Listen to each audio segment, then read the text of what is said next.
Yo, what's going on, y'all? Back with another one, man. In this video, I want to talk about my Vietnam vets. Shout out to my Vietnam vets, man. Whenever I'm in a nursing home and I'm getting ready to work with a new patient, and if I see their date of birth, and usually if they're around the 72 to 78 year range, my first question before I even ask them anything was you in Vietnam? Usually, most of the guys I meet, I say a solid 95% of the people I meet the men I meet in that age range, spent some time in the Vietnam War, because there were so many of them that were drafted back then. My dad was in Vietnam. My wife's father was in Vietnam. But I love talking to these guys. And usually it's not to talk about the war, no, but more so to talk about traveling, their experiences over there. Like if you jump on YouTube and you start Googling places over in that part of the world, you'll see tons, seems like thousands of vloggers over in that part of the world, traveling places like Vietnam and Thailand and the Philippines, Cambodia, places like that over in Southeast Asia. But what you got to understand is there were a lot of Americans who spent a lot of time over in that part of the world, and a lot of Americans who stayed in that part of the world. I'm gonna say is a solid number of Vietnam vets who I talk to on a regular basis in the nursing homes who wish they would have stayed over in that part of the world. I'm talking places like Thailand, the Philippines. I had a guy who said he's very 96 years old. I don't think he was in Vietnam, but he was stationed in that area, that part of the world. He says he really wishes he would have stayed in Chiang Mai, Thailand. Said he almost married a girl there. Had a patient today who told me that if he could go back, he probably would have stayed over there. I remember one funny story. A patient, he was young when he went to Vietnam. He was like maybe 18, can't remember, but he was like the only reason he came back from the Vietnam War after the war was over, because his mother told him to. So he was basically a kid. He was like, man, I was going to stay over there, but my mama told me to come home. It's like you come home from school, like, come on, boy, come on home. But I love talking to these guys, man. They always got good stories, you know.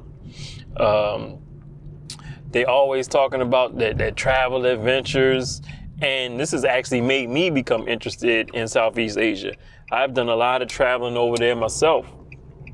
If you have never traveled to Southeast Asia and you are an American or wherever you're from, I highly recommend you give it a try. I highly recommend you plan on booking a flight to go over to Southeast Asia. I know it's a long trip, I know it's a long flight, but man, it's worth it.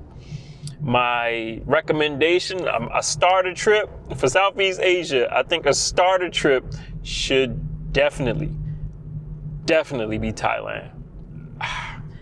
You got to start there. I mean, all the places I've been to Thailand, I've been to the Philippines with my family, I've been to Japan with wifey, and we recently came from Malaysia.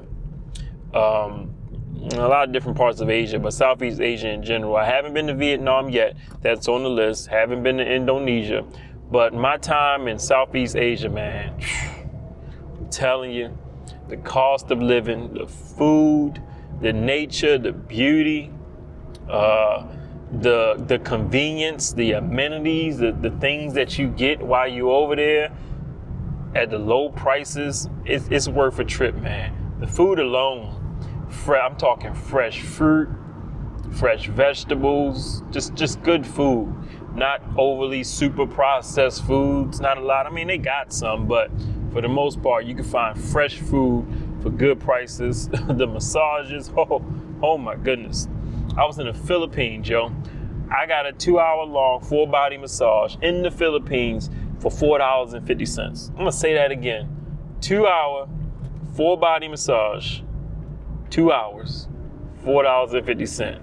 What in the world? But yeah, man, when I talk to my Vietnam vets, And they always reminisce about the time, if they had like some R&R, they always reminisce about the time they had over there, how they miss it, how they wish they could go back. There's a few guys gave me some places in Thailand that I never heard before that they told me I got to check out. And I wrote them down because I'm definitely going back to check it out. I've even thought about retiring over in that part of the world because I met a few patients that were in the war who tell me stories about their friends who stayed and how they're living, how they still keep in touch with them and how they're living over there. It's definitely tempting. It's definitely something that's on my mind for later down the road. Maybe an early retirement in Southeast Asia. Whew. But I love working with my Vietnam vets, man. They always got some good stories for me. One story in particular is a story that I get from a few of them. Not a lot of them, but a few of them tell me about Agent Orange. I don't know a lot about Agent Orange. I know that it was used during the war, and I know that it affected a lot of people, affected their health. I had a guy who developed COPD, so he has to like have 4 liters of oxygen in his nose at all times, and he told me that it was from Agent Orange over in Vietnam. They said they were using it to kill crops, but it affected a lot of the soldiers, a lot of the people, a lot of the locals in Vietnam as well. And a lot of people are still dealing with the effects of it. So I asked him, I said, is there anything that like the government is doing, for people who may have suffered from, the effects of Agent Orange? And he said, well, technically, it was never admitted. This is what he said. I don't know. But he said technically it was never admitted by the government that Agent Orange was something that, I don't know if he was saying that they used or that it's been proven to affect humans. I don't know much about it. I'm just going off of what he says. But I've talked to a few people about Agent Orange and how it affected them. So it's a little hard to, see something have an effect on somebody who was a veteran, put his life on the line for the country and not get, the benefits, the medical treatment that he's supposed to get for it. So I can talk to Vietnam vets all day, man, all day. I love it when I work with them. I got a veterans home that's not too far from me. I've never worked at it. I've got a few friends who've worked there. They always tell me how it's always fun working with the Vietnam vets. But no lesson here. It's just me telling you how much I like working with Vietnam vets. I like talking to them, how they share their stories. A lot of them got some crazy stories that I can't talk about on YouTube. But it's always nice to talk to the Vietnam vets.